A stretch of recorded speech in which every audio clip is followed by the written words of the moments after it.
बांगलादेशमध्ये आपण बघितलं की सत्ता परिवर्तन त्या ठिकाणी झालेलं आहे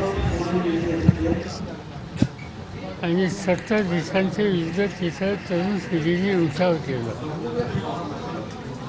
त्यातनं काही गोष्टी घडल्या. पण दुर्दैवानं त्याची प्रतिक्रिया भारतात काही ठिकाणी उठली.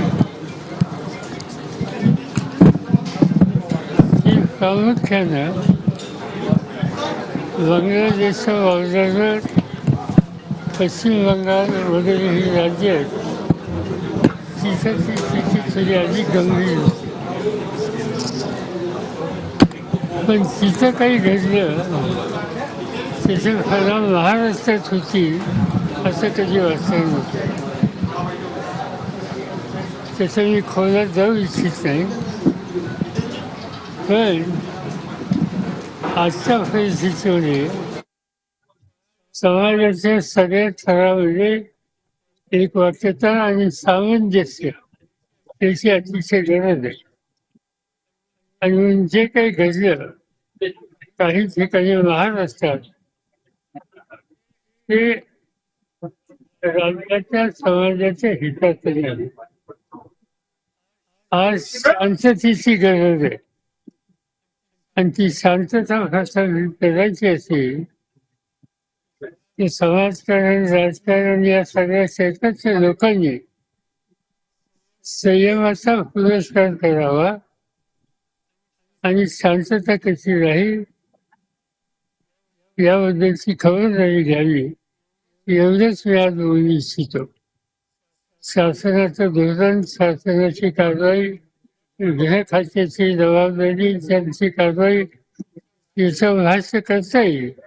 पण आज मला शांतता आणि सौहार्द याचं महत्त्व जास्त असतं आणि म्हणून त्याच्या अन्य बाबी ज्या आहेत त्याचं मी भाष्य करू इच्छित नाही. जो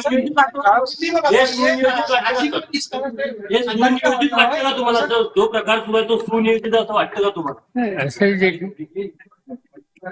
म्हणजे बांगलादेशमधल्या प्रकारे इथं करायचं काही कारण नव्हतं. त्यामुळे जे कोणी यामध्ये सहभागी होत असतील माझं आव्हान त्यांना हे आहे की आपण अन्य देशात काही झालेल्या गोष्टीच्यासाठी आपल्या देशामध्ये सर्वसामान्य लोकांचं जीवन उद्ध्वस्तरीच्या संकट असू असं काही करता कामा नये. 2 राज्याच्या निवडणुका जाहीर झाल्या महाराष्ट्राच्या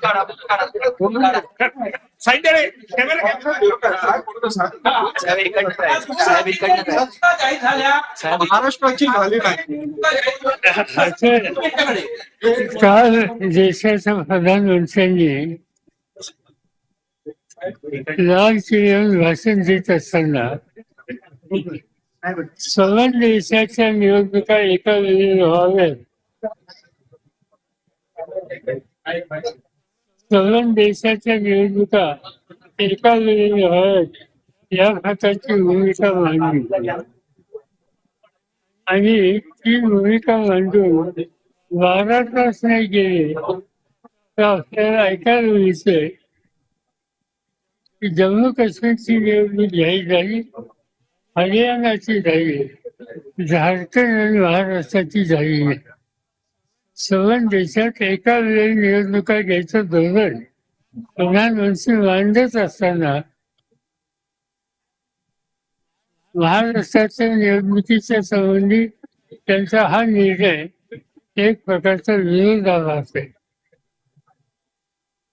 यापेक्षा आधी काय सांगायचं.